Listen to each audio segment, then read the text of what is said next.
Mga kapuso, pro tip, hindi namumukadkad ang bulaklak kung wala ang sinag ng araw. Kaya be the sunshine sa inyong loved ones every day. Ipasya lang inyong special someone this Valentine's Day na hindi lang ang ganda niya ang ma-appreciate mo, kundi ang ganda ng paligid. Let's all watch this. This Valentine's Day, hindi mawawala sa surprise ang bouquet ng mga bulaklak. What if i-level up naman natin ang surprise? Sa halip na isang bouquet ng mga bulaklak ang matanggap. Why not isang farm ng mga bulaklak ang pwedeng ma-experience ngayong paparating ang araw ng mga puso?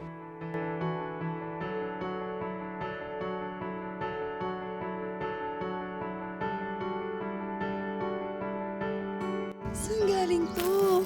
Sa Atok Benguet. Tama kayo mga kapuso sa narinig nyo. Hindi lang mga gulay at bulubundukin ang pwedeng masalayan dito sa Atok Benguet. Dahil dito lang naman makikita ang nagtitrending na farm ng mga makukulay at naggagandahang mga bulaklak. Dahil sa ganda ng lugar, ay agad-agad itong nag-trending. Kaya't maraming mga netizens ang namangha sa ganda. Kaya sa mga jowa dyan, ito ang perfect place to celebrate sa araw ng mga puso.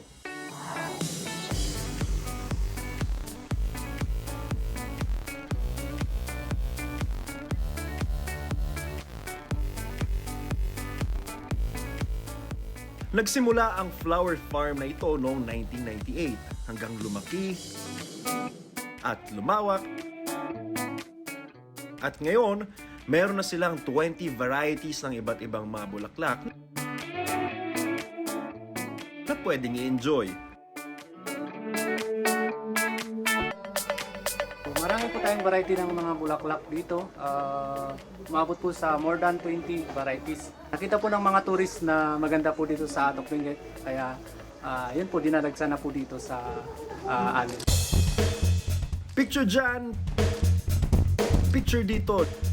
Lahat ng parte sa farm na ito talaga namang worth it to post sa mga social media.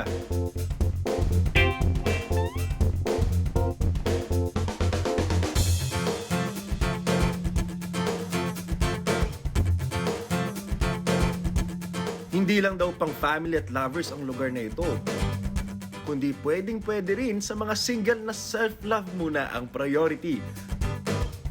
Swak na swak to unwind. Kanya-kanya man tayo ng paraan sa pag-celebrate ng Valentine's Day, ang mahalaga, ramdam natin ang saya at pagmamahal ngayong araw ng mga puso. Andra, talagang kinilig ako sa trip to Atok Benguet natin. You're welcome, Shugin. Nag-enjoy din ako sa trip to Atok Benguet natin. Siyempre, hindi lamang po klima, mga kapuso, ang pwedeng dayuhin dito sa Atok Benguet. Magagandang tanawin, magagandang halaman, at maraming pang iba. Nako, for more adventures, tutok lang sa inyong pambansang morning show kung saan laging una ka, unahin!